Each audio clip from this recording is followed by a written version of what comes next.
Bismillahirrahmanirrahim. Assalamualaikum warahmatullahi wabarakatuh. Bertemu kita dalam kelas pendidikan kesihatan Cikgu Amirul.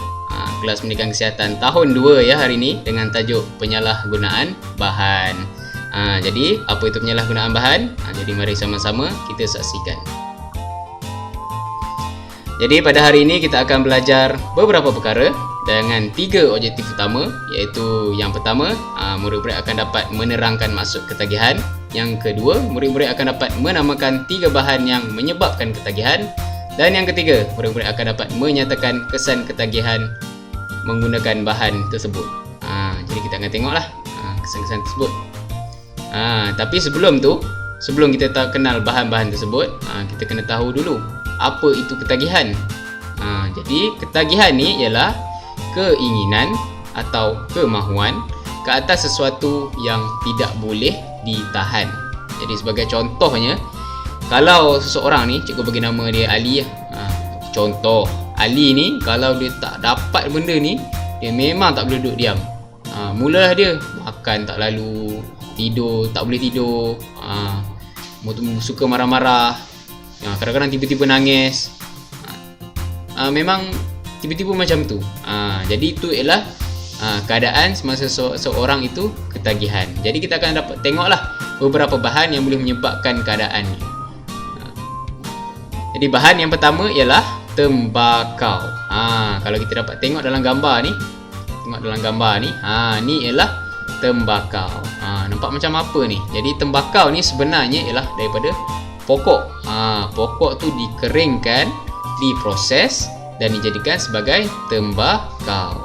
Jadi tembakau ni banyak dijumpai dalam rokok, digunakan dalam cerut, paip dan shisha. Jadi tembakau ni ialah hasil tanaman yang menyebabkan ketagihan. Jadi dia boleh dihisap macam rokok, dikunyah dan dihirup. Jadi ini ialah bahan pertama kita, iaitu tembakau. Jadi seterusnya ialah alkohol, atau dalam bahasa mudahnya ialah arak lah. Orang Melayu bagi kita dalam bahasa Melayu panggil arak. Jadi ini adalah contoh-contoh alkohol lah.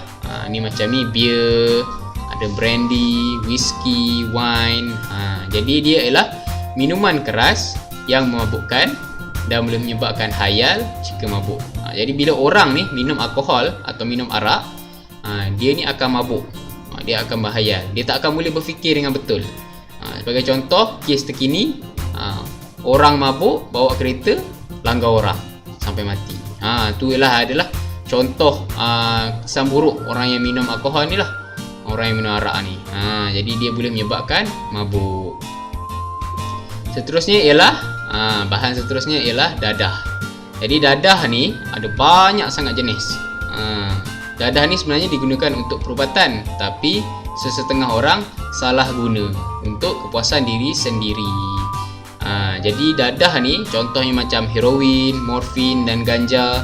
Kalau tengok dalam gambar ni, yang ni ganja, yang ni pula heroin, letak dalam sudu ni. Jangan buat.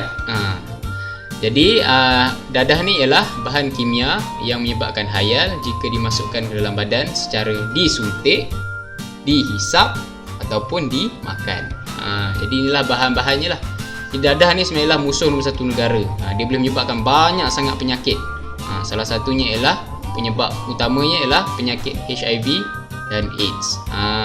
Jadi siapa yang kena penyakit ni sebab isap dadah, siapa isap dadah, kebanyakannya memang kena penyakit ni dan akan dapat penyakit-penyakit lain akan masuk dalam badan lah. Jadi dia akan merosakkan badan.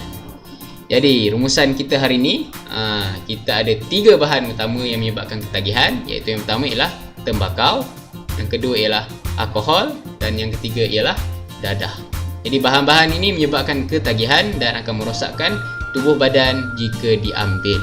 Jadi jauhkan dirilah daripada bahan-bahan ni. Jadi kesimpulannya, jauhi bahan-bahan berbahaya tersebut dan sayangilah diri anda dan orang yang tersayang. Semoga kita berjumpa lagi dalam sesi seterusnya. Sekian, Assalamualaikum warahmatullahi wabarakatuh.